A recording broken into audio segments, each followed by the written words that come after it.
You're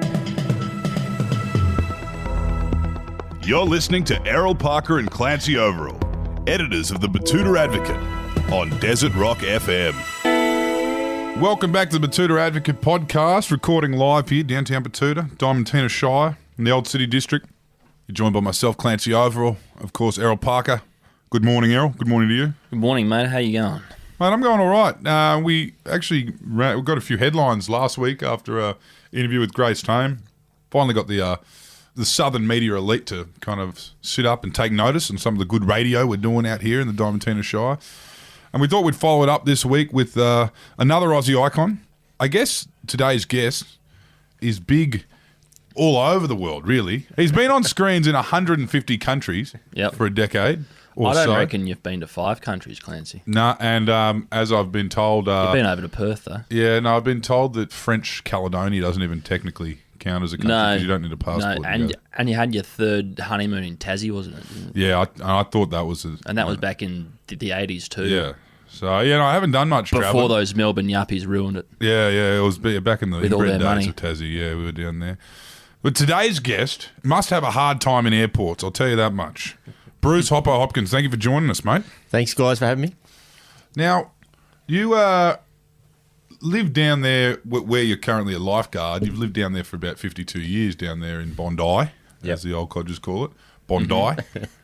And how long have you been a lifeguard? Lifeguard, well, that's it'll be 30 years this September, so it's been a long professional career. Yeah. Did you start off as a clubby, or did you? Oh, mate, I did start a little bit as a clubby, early days, and then progressed from there and thought I had a little bit of a talent in the ocean, so I thought I'd continue on. Now, for the people who are driving the tractors, a clubby, I think down there in New South Wales, they do wear the red and gold. And they're a volunteer force, you've got your Army, your Navy, you've got Air Force, and then you've got your lifeguards. Yep. Where the type of lifeguard that you are now, you're basically paid by the council. That's it, yeah. We get paid by the council, so it's a full-time professional job, and compare the clubbies come and help out on weekends over the summer period, but we're pretty much there 7 days a week, 365 days a year. Is there a bit of an Army Reserve thing going on with the clubbies where they kind of...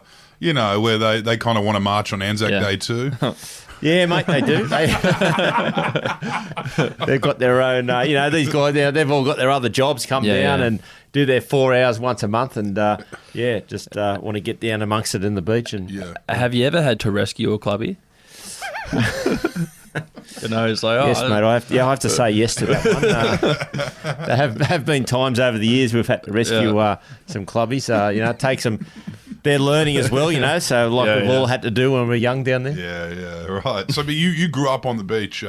Would most lifeguards have grown up on the beach, or do you find those guys that just from a young age are like, no, that's what I want to be? Growing up in Penrith, growing up in the bush even. Oh, well, funny story. Most of them, grow up around the beaches because to get that ocean skill, you need to be pretty much around the ocean as a young kid. But we did have a trainee once that came and he was born and bred Penrith. Right. And wanted to be a lifeguard. And he came down, he did the lifeguard traineeship. We had him on for a couple of years and he was quite unique to start with. But we were able to train him to a certain level. So he grew up swimming in the Nepean River between the flags and the Nepean. Yeah, a bit different when they get an 8-foot set on the head in Bondi.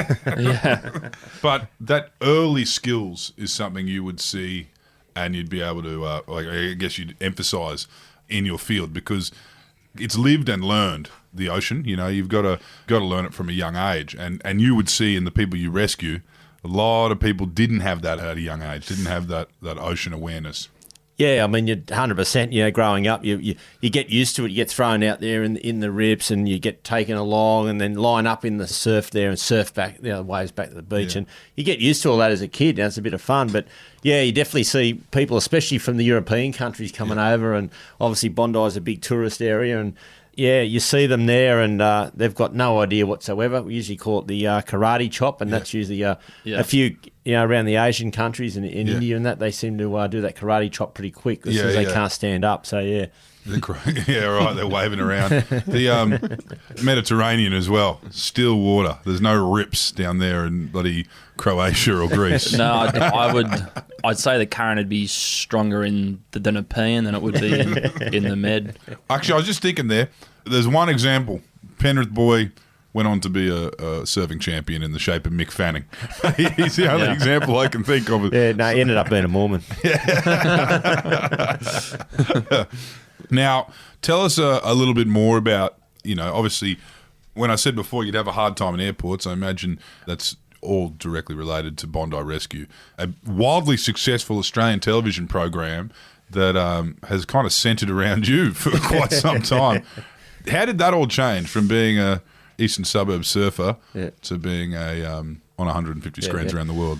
Oh, well, originally when it first started, it was only going to be an hour special, so we didn't think much of it, and we got a whole lot of footage, and then it became a series, and next thing you know, it just took off. And by Series 3, it was, starting to go around the world, and people were coming to Bondi, and then, they're starting to get the photos, recognise you, and then, going around different states in Australia, and, it was funny. You walk through different airports, and people are grabbing you, and, you sort of forget that you're actually on TV, and until people come up and start saying, I want a photo of you. Yeah, big audience, and I guess those Neighbours stars get a little bit of that over in England and stuff like that, where they're huge there. I mean, you're huge here as well, but you just realise when they kind of are in this cold country looking in at Bondi, they really kind of mythologise your life and everything you get to do. But it's not all zinc and and sunshine, is it? In the actual role, it's like, I mean, we wouldn't see the worst of it. No, I mean, to talk about actually being a lifeguard, it's you see the fun stuff we do, and we bag each other down there, and we get a lot of people think that it's just fun and games, but it's also there's a serious side. There's the side of doing resuscitations, and that can be quite heavy. And the biggest one though is the body retrievals. Obviously down at Bondi we cover the gap as well. A lot of suicides that people don't know off the gap there. That doesn't make TV. No, that doesn't get on TV a lot of the time. No, it doesn't even get put in the media really that often. Yeah, you're first on call with down there off Vaucluse and Dover Heights, right? Yeah, so we head up on the jet ski, which we're only a few minutes away from by jet ski, and the police boat up in the harbour, the police rescue there, that's probably a 30-minute boat ride. So we're the quickest point to try and hold on to the body before it disappears or things happen. Jeez. See, with that, what do you say to the young kids coming through who think it is going to be all kind of, Bondi Beach Road Hotel and bloody... nightclubs and dolphin training. Hanging out with Paris Hilton. Brazilian birds. I think they're just going to hang with Paris Hilton, and all the celebs that come down and pick up chicks on the beach and go to the Bondi Hotel. But we explain to them that there's that side of the job, but there's also the part where it gets quite serious, and you'll get body retrieval. We tell everyone that comes on that if you're around for a fair few years, you're going to definitely get a body retrieval, and that's something you got to do. But we've got things in place now where we're training the guys. We all train physically to do a rescue, but now we train mentally. And before we actually get it, so we're prepared mentally when we're going to grab something like that. So is that essentially what your role would be as a head lifeguard, to really do more of, the overreaching training, where like obviously everyone who's a lifeguard at Bondi knows how to head out in a surf and rescue person. So it's kind of like your role now is like to be kind of a mentor to these young people coming up. Yeah, it's a lot of a mentoring role now, and 30 years of experience, and I've dealt with so many things down there. So it's now taking on the young guys and not only showing them how to work along the beach and moving the flags along for swimming and how to go rescue people. It's also having that mental side of thing as well, and dealing with the tragic stuff we deal with. 30 years down there. Tell us about some of the leathermen that were running the show when you got down there. I mean, I'm guessing these kind of mental health programs weren't in place. What were the old original kind of blokes that you met down there like? Oh, mate, the old days, because I started in 91, so the 90s is probably, it sort of changed after the Olympics, every workplace sort of changed a bit, but the 90s was the yuppies came down the hill, didn't they? It was amazing, like the Bondi was wild in the 90s. Oh, it was wild. I mean, you had a lot of people coming down from the western suburbs, and they'd be in their revved up cars, and they'd come on the beach, and they'd be in big gangs trying to cause fights, and I remember the police coming down, and then it'd be on, they'd just pull the batons out, and they'd be belting each other there, and that. And then also, I mean, with the suicides, we still used to go and deal with that. But you'd get them. And I remember my first one, I just had to have an old blanket. Yeah. You know, and we just wrapped that around them, and they made me get in the water and had to wrap it around. Then they pulled it back up into the boat, and you know, you walk away, and it's just a pat in the back. And if you had any sort of,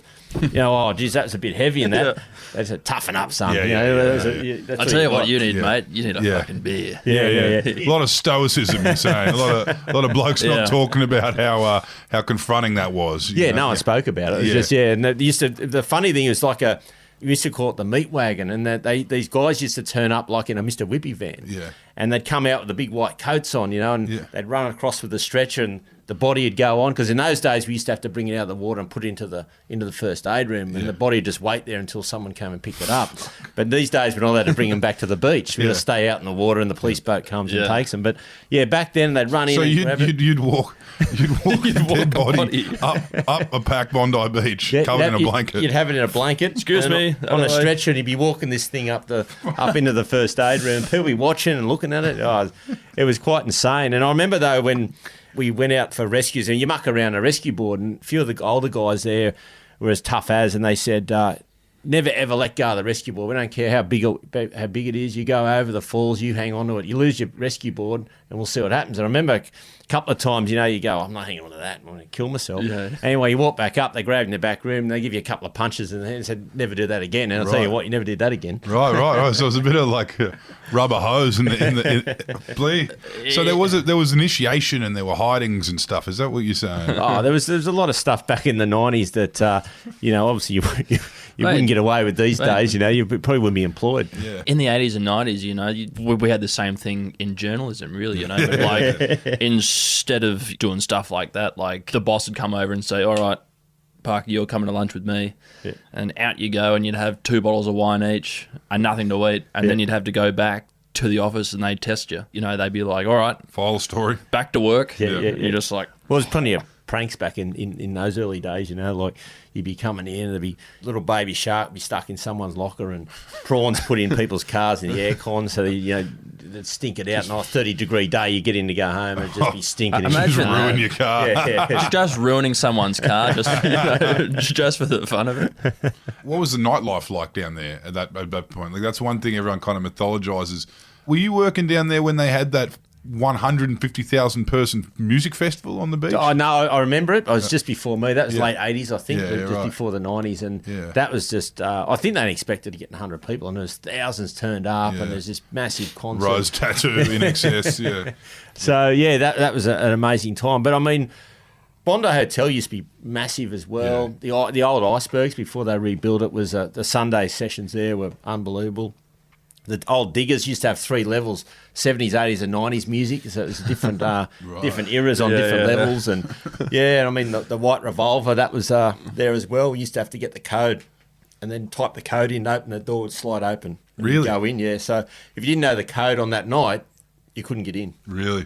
So all those days are gone either now. as well. You'd have to meet someone with the code out. That's right. You'd have to get the code. No mobiles.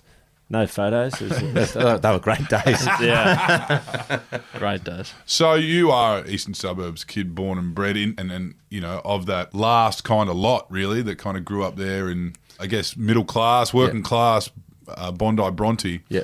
And the demographics have changed a lot down there. What's it like now? Do you find that the kids aren't as invested in the beach or as respectful as the beach if they're kind of grown up? You know, the son of an architect growing up there in a 6-bedroom house in Bronte probably doesn't have the same skills you had growing up, left alone, and nippers and that lot. Yeah, no, totally different now. It's you know, kids still coming on the beach. But what I've found though, because it's got so expensive around the area, and a lot of people have moved to the area. I mean, I remember when you got surfboards, you'd hold on to that like gold. You know, you'd surf with it, you'd take it home.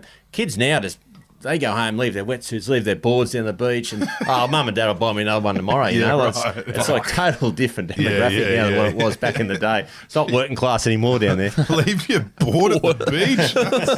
That's a sign of disposable income. No, that's a sign of bad parenting. I mean, like you heard that yarn about what happened to Kerry Packer when he was a boy. You know how he used to live down near Bondi down there, and he fucking when he was a kid, he was at school in Melbourne. He left a tennis racket at school in Melbourne, and he got back to Sydney, and his old man told him to go back and get it. Yeah. on the Greyhound. Had to go all the way back. Yeah, he was like, I've already bought you a fucking tennis racket. You can go back and get it. Get it. On the Greyhound bus. You wouldn't leave it back there again, that's for sure.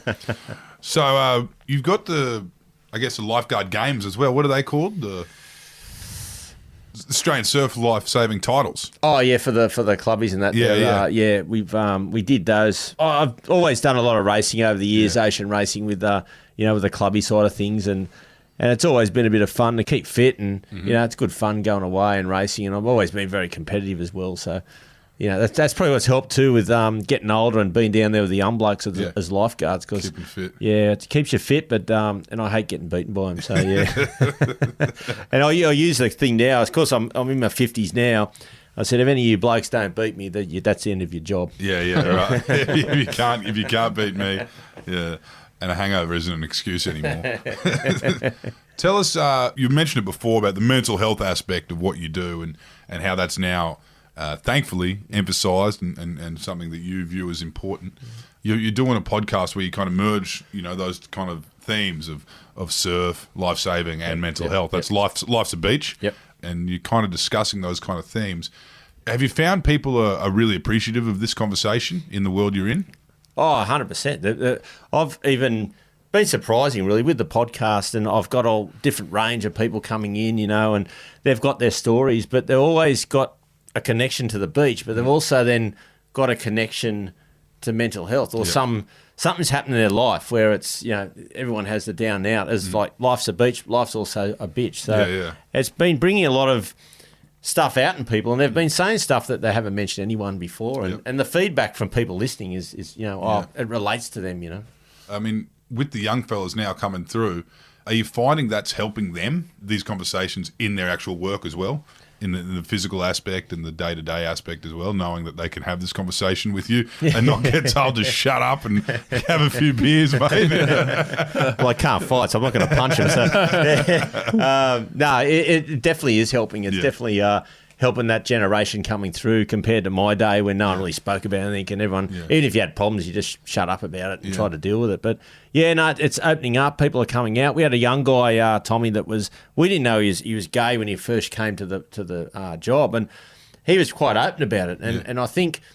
Which was great, and he was just accepted like any other person. But if that had happened in the 90s, I reckon you would have really been isolated and probably not even enough where you just got pushed out of the job. It is great everyone's opening up now and talking about no matter what it is, whether it's mental health or personal life or anything that's going wrong. It's great that they're getting out and speaking about it. Tell us, where's the wildest surf you've seen in Australia? Yeah. I mean, you've been around. You've there's some heavy shit over in WA, at Cyclops. I reckon that's the heaviest I've seen in my life. Yeah, that's pretty heavy. Where people are swimming with the flags? With the flags. What would you say is the wildest kind of tourist beach? Oh, look, I think there's times up on the Gold Coast it can get quite heavy, especially with the cyclones. That can get quite mad and dangerous and everything.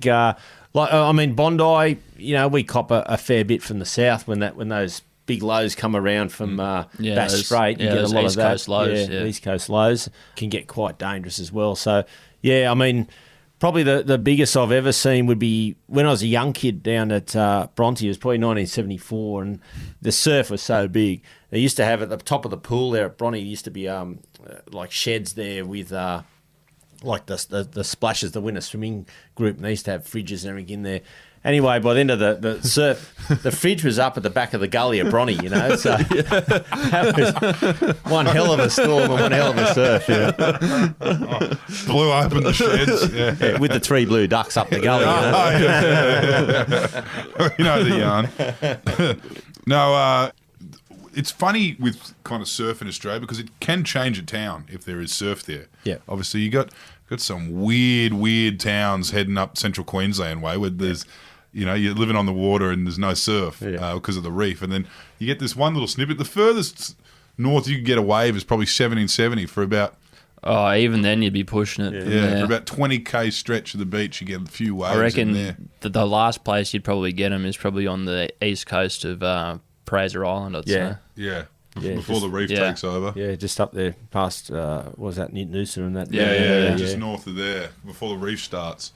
But it is different between a beach town with waves and just a coastal town. Yeah, like there's lovely ones here in New South Wales, but then, all the coastal towns up in Queensland, up here, it's either mining or gas or fishing. Really. Fishing towns compared or to tourism, surfing I'd towns. say.